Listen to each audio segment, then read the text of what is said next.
yil 8 oyning ichida 3 ta o'g'il, 3 ta kesarva. 1 yil oldin bemorim er-xotin kelishdi. Xo'p, nima bo'ldi desam, homilador ekanman deydilar-da. Endi bu bemorim o'zi 2022-yilda, ya'ni noyabr oyida birinchisini kesarva bo'lib tuqqanlar. Hali bolasi 1 yoshga to'lmasdan ikkinchisini kesarva qilib tuqqanlar.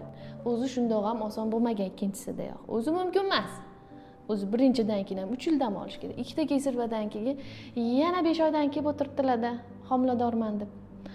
Voy, endi nima qilamiz o'zi? Endi nima qilamiz deyman.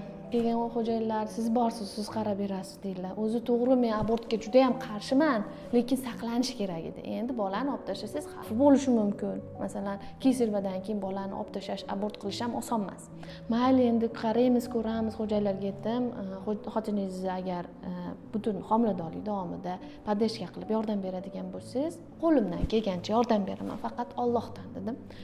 To'g'ri, endi shu bilan kelgan har telefon shunday soобщение kelsa, ey Allohim, yaxshi bo'lsin deyman, kechalar uyqum qochib ketadi, oson emas. Shu 3-kesarva 3 yil bo'lmasida chok tushadi.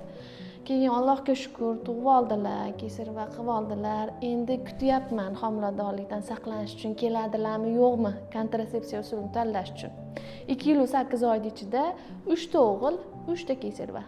Nimaga u qizga qarab beraman dedim. Chunki ikkita operatsiyasini, birinchi, ikkinchi kesarvasini ham o'zimiz qilganmiz. Ikkinchi kesarvasida ochganimizda choki xuddi yo'qdek.